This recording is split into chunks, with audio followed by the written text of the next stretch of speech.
So what we discovered is that to power the sun requires a source of energy that we have not discussed yet. It is not electromagnetic energy in the internal structure of an atom. It is not gravitational energy. Where else can you mine potential energy? This was a puzzle until the 20th century, and the answer, of course, is nuclear energy. And so we'll have to learn a little bit about the structure of the nucleus. And we talked, when we mentioned the nucleus and its construction out of protons that are positive and neutrons that are neutral, that there's a big puzzle. That's a collection of positive charge without any negative charge, and there's a very strong electrostatic repulsion between all these charges. Remember, electric forces, like gravitational forces, decay with distance, like 1 over r squared. These are the forces at distances of 10 to the minus 15 meters, the size of a nucleus. These protons are very close up against each other. There's a huge repulsive force between them. But nuclei don't fall apart. Something must hold them together, so it's natural to conjecture, and later to verify, the existence of a very strong attractive force that binds the nucleons to each other and overcomes this electrostatic repulsion. How strong is the force? Well, strong enough to overcome the electrostatic repulsion between protons in a nucleus, and that's a very strong force indeed. On the other hand, we know that this force cannot extend beyond the confines of the nucleus too far, because if it did, then the nuclei of two neighboring atoms would attract each other and collapse on top of each other. And so, unlike gravitation and electromagnetic interactions that are long-range interactions, volumes interact, every part of the universe attracts every other part gravitationally, the nuclear force is a short-range force. At ranges larger than the size of a nucleus, it effectively decreases to zero. And so there's no interaction between neighboring nuclei. We don't have a problem. We have this very strong force. And this brings up the idea that maybe just as rearranging electrons led to the liberation of electrostatic potential energy, maybe rearranging nucleons inside a nucleus can liberate nuclear energy. And we've learned a lot about nuclear energy. The way to parameterize the amount of potential energy liberated in creating a nucleus, similar to the way we computed the gravitational energy liberated in creating the sun, is to say, imagine starting with a bunch of nucleons, put them together. Of course, you'll have to input a lot of energy to get them close to each other, because at large distances the electrostatic repulsion will dominate. But once they get close, there's a strong attractive force. They'll crash into each other and liberate a lot of energy, producing a nucleus. The question we want to ask is, if you have a whole bunch of nucleons, what's the most efficient way to pack them together? To do that, we measure the total liberated energy. Nuclear minus electrostatic, the total difference, the total energy gained by constructing nuclei out of a bunch of nucleons. And we want to do that energy per nucleon, so that if you have some fixed number of nucleons, what's the most efficient way to pack them? And one would think that because we have this very strong attractive interaction, then certainly a hydrogen atom is not a good way to produce efficient packing. A hydrogen atom is a proton. It's not interacting with anybody. It hasn't liberated any potential energy. But one would think that very heavy elements like uranium, big nuclei where there's a lot of nuclear interactions, would be the ones that liberate the most energy. And what this plot shows us, we have here atomic number, or number of nucleons, mass number running to the right, and the average energy liberated per nucleon going up. And we see that the most stable configuration is not a bunch of uranium nuclei, but a bunch, as many as you have nucleons for, of iron nuclei. The sort of intermediate range, intermediate size nucleus is the most efficient packing. And the explanation for this is an important one. The explanation for this is very close to the discussion we had of the crossover between short-range chemical forces that are short-range but very strong and act on the surface, and long-range gravitational forces at about a size of a kilometer in the solar system. A similar thing happens with nuclei. What goes on is that if you have a great big uranium nucleus, then a proton that is located on this side of the nucleus and a proton on that side of the nucleus basically are too far apart to really interact through the strong force, so they do not attract each other. Remember, the attraction falls to zero. In some sense, each of these protons on the edge of a very large uranium nucleus interacts only with his neighbors.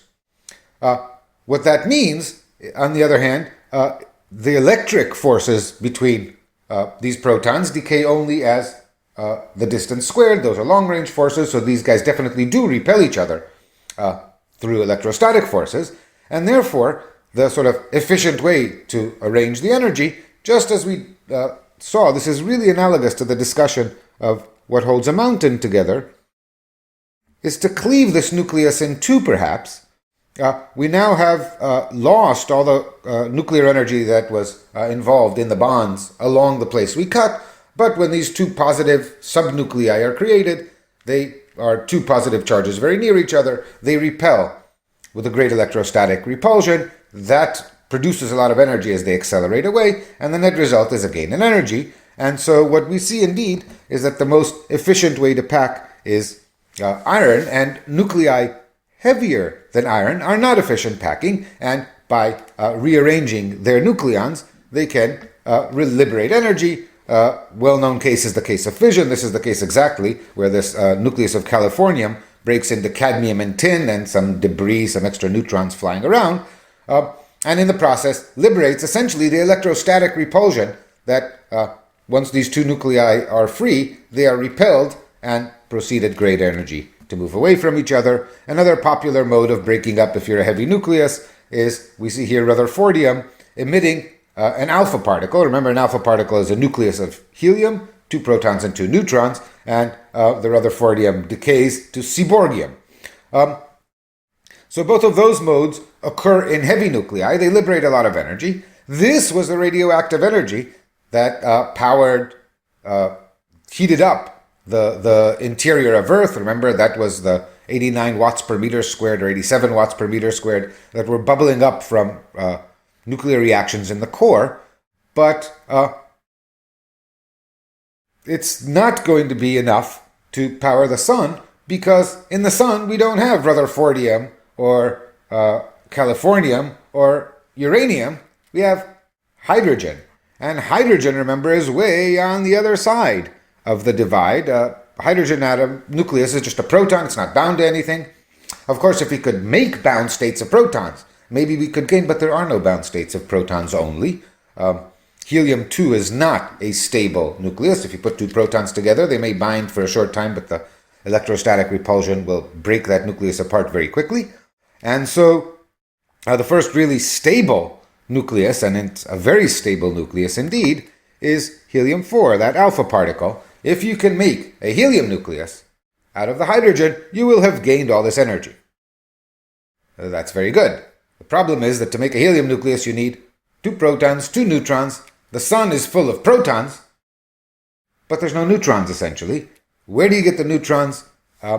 We can't, using the strong force, convert protons to neutrons, but we know that somebody can. And the reason we know that somebody can is because we talked about beta decay of nuclei, and we see here sort of the decay of oxygen to fluorine. And what's going on here is, since this is a positive beta decay, you can look at the atomic number and see that, in fact, one of the protons in the fluorine is being converted to a neutron. So fluorine is decaying to oxygen with the emission of a positron. And there's also the inverse reaction in which here carbon-14 converts one of its neutrons to a proton, becomes nitrogen-14, and emits an electron.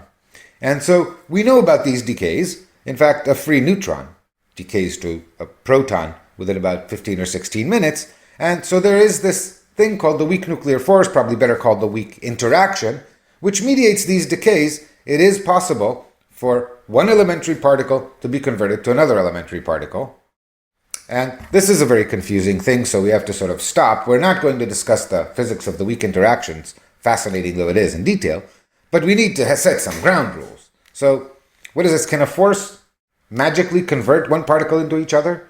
We understand that a force can cause a rearrangement of the constituents of a particle. So one could imagine maybe that a neutron is really just a very, very tiny hydrogen atom. There already were a proton and an electron inside the neutron, and then they just fell apart. The answer is no. It's a very bad idea to think of a neutron as a hydrogen atom. There was no proton inside the neutron. The neutron honestly decayed to a proton and an electron. And yes, the weak interactions can change one particle to another, but there are going to be some rules that we need to understand. And then there was this third object there. It's called an anti-electron neutrino. So the Greek letter nu stands for neutrino. The bar says anti, and the subscript E makes it an electron neutrino. And what all that means, we'll have to understand. So let's set the rules. What can interactions do? What can they not do? They can't do anything they want. The rules, basically, it turns out, are restricted to our good old-fashioned conservation laws. That's why we made such a big deal about them when we were learning. Now, there's a tricky business here. We're stepping into the beginnings of relativity when you allow particles to decay. We will spend almost an entire week understanding relativity later in the class. For now, I'll just say the words. We had in Newtonian physics a conservation of energy and, of course, conservation of mass. In relativistic theories, those are combined in the conservation of the sum of energy and mass. Mass is a form of energy. There's the famous conversion ratio, square of the speed of light. We will talk about this. It is not that relevant to the processes that take place in the sun, despite what you may have heard. And so when it's important, we will talk about relativistic physics. But mass and energy are conserved. Momentum is conserved, just as it always was. Angular momentum is conserved. If you're dealing with elementary particles, you need to remember that elementary particles carry intrinsic angular momentum. It's called spin. You could imagine that a proton always spins, and there's this rotation is at a constant rate and points in some particular direction. And then there are the other kind of conserved quantities that are not to do with motion. We talked about electric charge. Electric charge is conserved. No matter what processes go on, the total electric charge in any region of the universe doesn't change unless charge is flowing in or out. And then there's a new one that we discover as we start to develop particle mechanics, and that is a property called electron number. An electron carries electron number. A proton obviously has zero electron number, as does a neutron. An electron number we'll see is conserved, and this restricts what can happen in interactions involving electrons.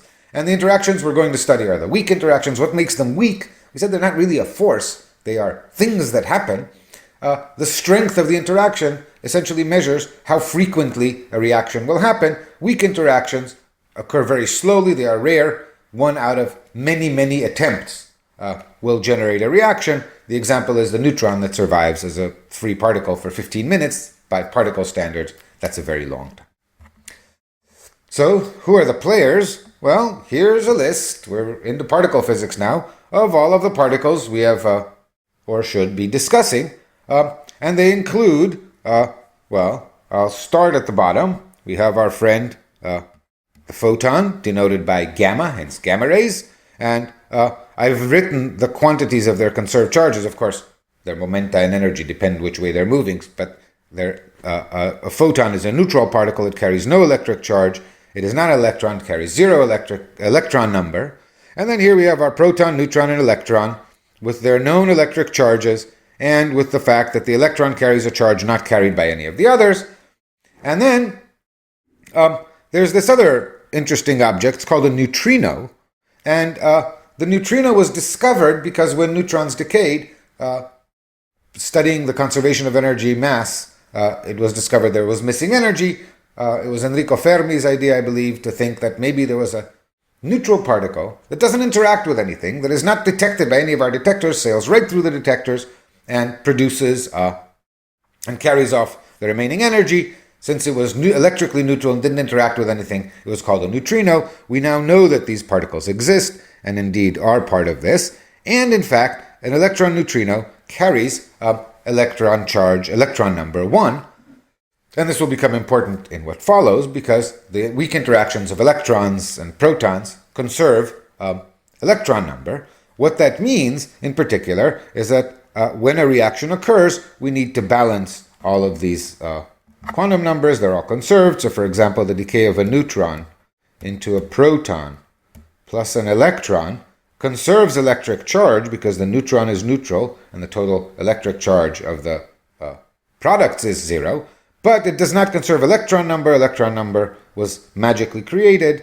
And indeed, this means that if you have a neutrino and an electron, and they react, that can produce a proton and an electron.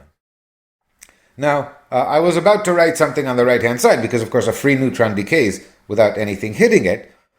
This brings up the fact that there's this whole bottom line of the table, and it turns out to be another important principle of physics, that for every particle there is an antiparticle.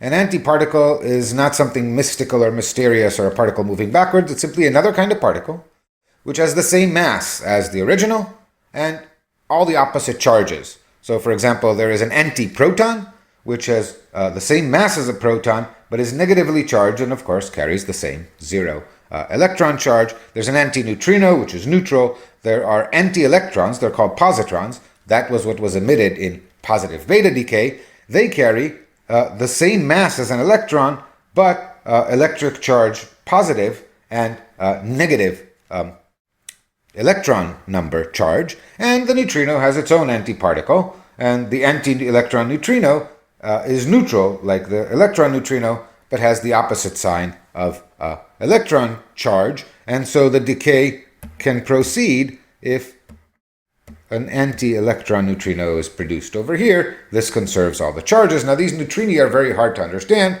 They interact only through this weak interaction, which, as I said, makes for rare events. So mostly they don't interact at all. In the time I've been talking about this slide, some millions of neutrinos have penetrated each and every of your fingernails.